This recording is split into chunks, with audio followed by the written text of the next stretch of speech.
Hey guys, Dr. Shook here. Hope you're doing well today.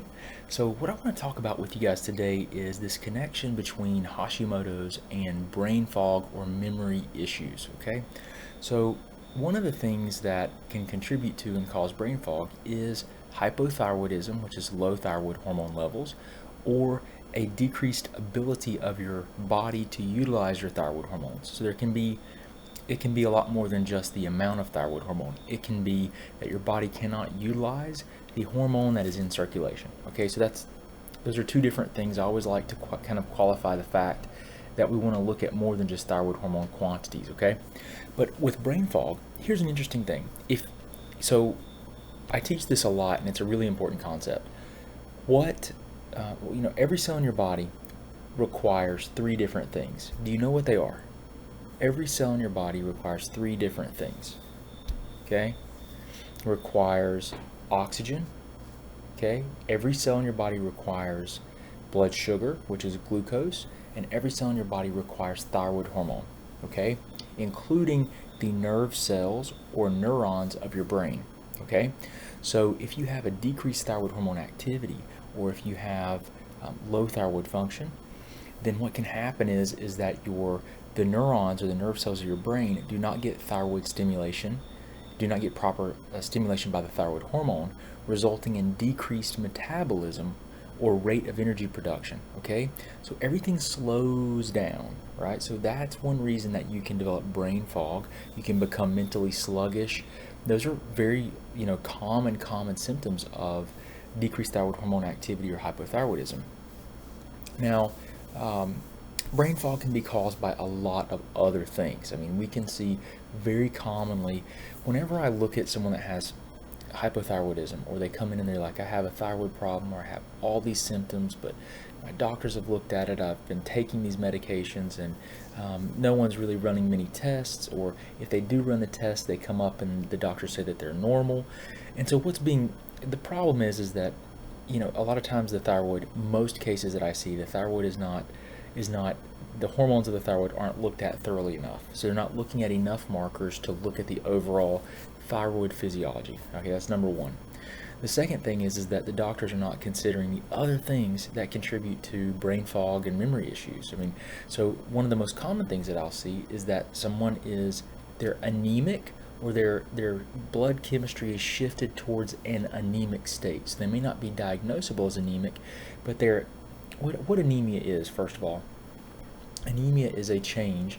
It's a decrease in the total number of red blood cells. See, red blood cells, they circulate through your bloodstream. They carry oxygen. Okay, so if you're anemic, you might not have enough red blood cells. You don't have the quantities too low, or they might be the wrong size. So if they're really big, they can be really big or very small, and that can impair and decrease your body's ability to carry oxygen. And they can be the wrong color. So if they're not red enough, they won't carry oxygen efficiently.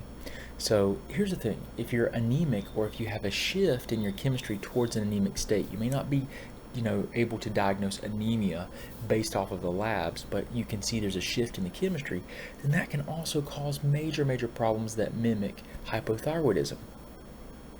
So it's really interesting because you've got to look at things like anemia in addition to the thyroid. You've got to look then at blood sugar.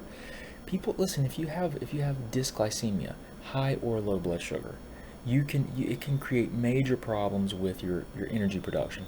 Now, why is that? Think about this. What does every cell in the body need? Right? Three things. It needs oxygen. We just talked about anemia. If you're anemic, or you're in an anemic state, you can't carry oxygen to the cells of your body, and you can't drive the metabolism. That's going to create major problems on the level of the cell and every cell in your body. All right, that's going to create major issues. We talked about the thyroid.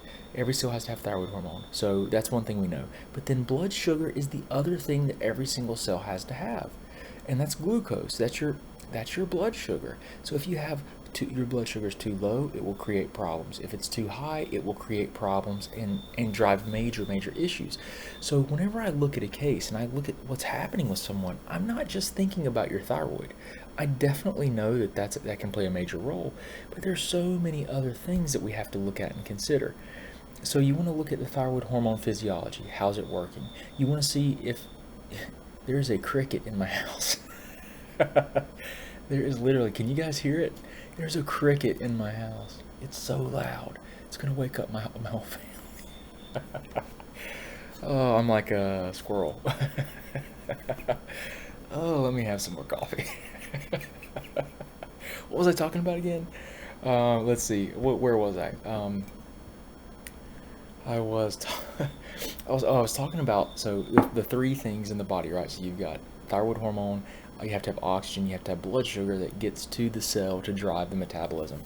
So all these things can happen, and then there's a lot of different ways that the thyroid physiology can break down. It can break down due to inflammation, nutrient issues, hormonal problems.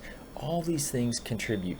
Here's something that is, it's everything's connected in the body. It's just, I was gonna say, it's a statement that is, it's a true statement, man. Everything is connected. All the systems of the body are related. They're connected, and you can create major issues. It's basically like, what is your weak link, right? If we're using a chain as an analogy, what is the weak link in your body? Is it your digestive tract? Is it your thyroid? Is it your thyroid physiology? Is it anemia? Is it hormonal related? Is it blood sugar? Is it neurotransmitter?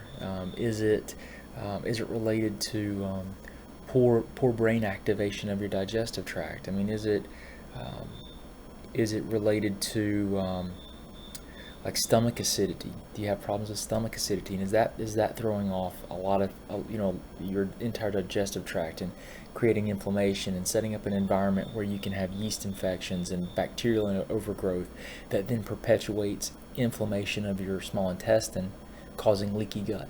That then drives an autoimmune process that promotes inflammation. And is it just that maybe you have low stomach acidity because of an infection, like an H. pylori infection, a bacterial infection of the gut, that's driving the whole process?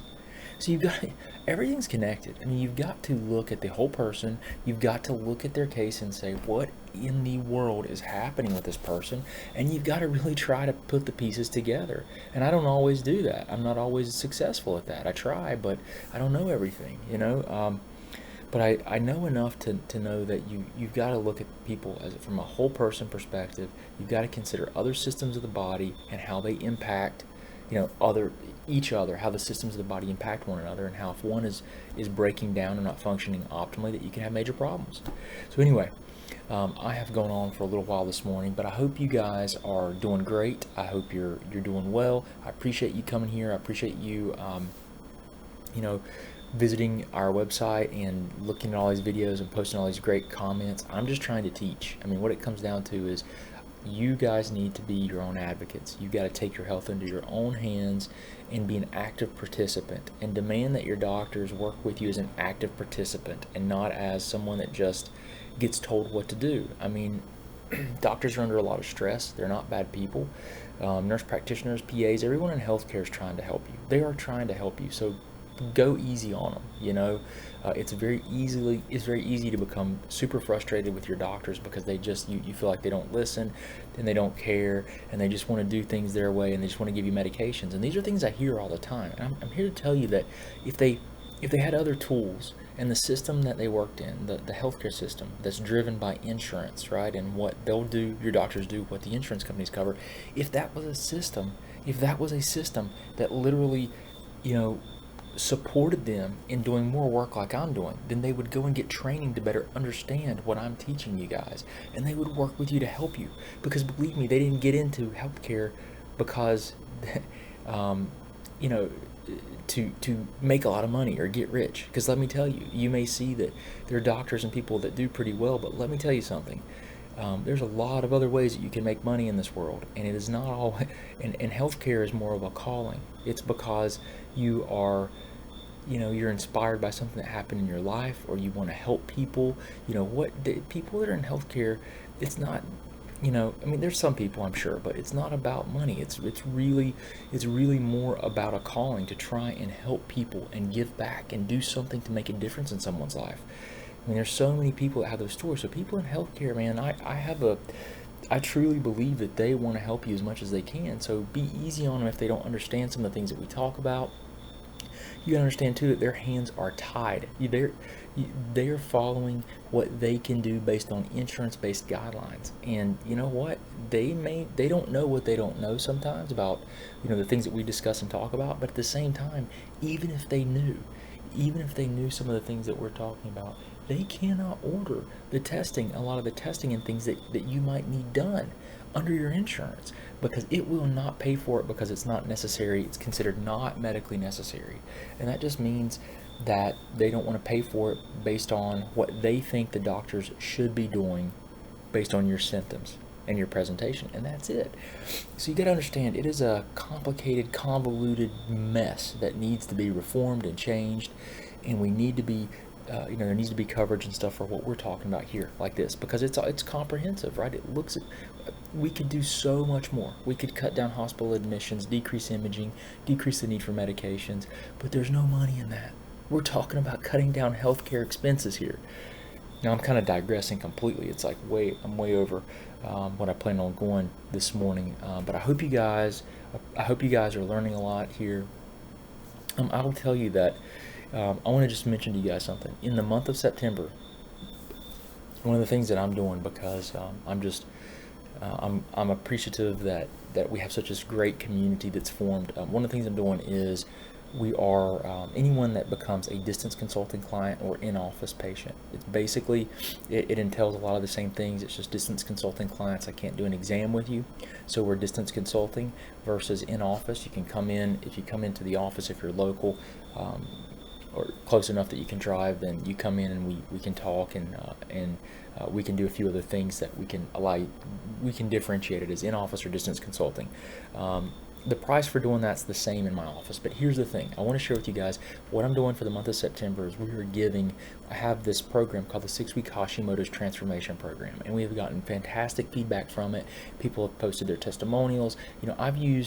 Basically it's a dietary and lifestyle based program that I've used in practice for a few years, that we've continued to refine and tweak, and now we've got it so it's web based. We have a membership site with videos. It's 10 different modules over a 6-week period.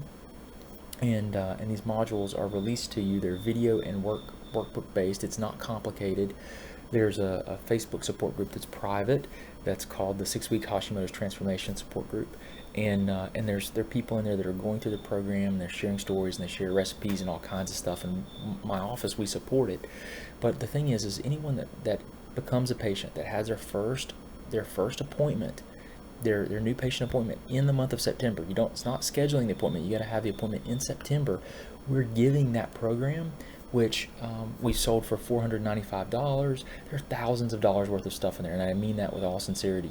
There's a webinar that, if you were curious about the webinar, you can watch the webinar. But we sell it for $495. The past month or two, we've sold it for $199 to try to help people just get more access to it. It's a little bit different now that I have it in this web-based format. It's easier for us to deliver to people, and there's not as much support. So we've sold it a little bit cheaper. But what we're going to do is we're going to give that program to people. If you're a patient or a distance consulting client, that first appointment, that's all you have to have. We're going to give that program to you. We're going to give you access. We send it to you via email. You can be part of that program, be part of the Facebook support group, and I think it's something that we're going to do just as a way to say thank you. But you have to have your appointment in September. The other benefit to this is that if you have an appointment with me, I can look at your case history in detail, because you're going to fill out all the forms that are required to become a new distance consulting client or new patient. I'm going to look over the forms like I do with everyone else. We're going to have probably up to an hour long conversation, and we're going to go through your health history in great detail. And for one thing, I'm going to be able to give you some guidance on what I think the next steps that you should take are. Okay. The other thing is that if you start our 6-week program, then I'm going to be able to give you some very specific supplementation recommendations. Whereas people that just start our 6-week program, they get semi-customized recommendations through an assessment process that we put you through as part of the program. There's an assessment process you go through on your own, but you'll be able to get very specific recommendations from me, and I'll actually send you a prescription recommendation that's online, so that you can get the stuff that I think you in particular need. Okay, so it's a really good deal. There's a lot of stuff that I do outside of just our appointment that's involved in writing up a prescription of supplementation, temporary prescription for you. That's something I do outside of our appointment. And then answering questions within our support group is a lot of work on my behalf and my staff's as well. So there's a lot of stuff that we do. It's going to require us to take on more work. But here's the deal: I want to give back to you guys. So listen, if you're interested in taking advantage of that, seriously, what you need to do is you need to call the office and make an appointment, because we have usually minimum about a 2-week lead time, and I know we're already have a lot of appointments for September. It's just a busy time of year for us. And so if you guys want to take advantage of that, get our program. It's usually $495.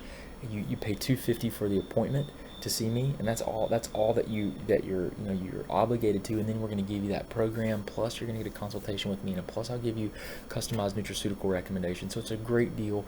And then based on what I see, I'll tell you if I think you might need laboratory testing or anything. But that's something that's we'll just discuss that, and I'll help you figure out what's best for you as a next step. So anyway, I want to share that with you guys because we're not going to do that. I don't plan on doing it again. It's just a ton of work for me, but I just want to do that as a way to say thank you. So anyway, I've gone on a long time today, a lot longer than I usually go on for a morning, but I figure the kids will be up soon. So and I gotta find this cricket before I'm surprised everyone's not up. It's so loud, it just echoes through the house. But I hope you guys have a wonderful day. I'm super appreciative of you guys. If you're interested in anything that I talked about here, just post your comments below and we'll help you out as much as we can. Okay, thank you. Have a wonderful day.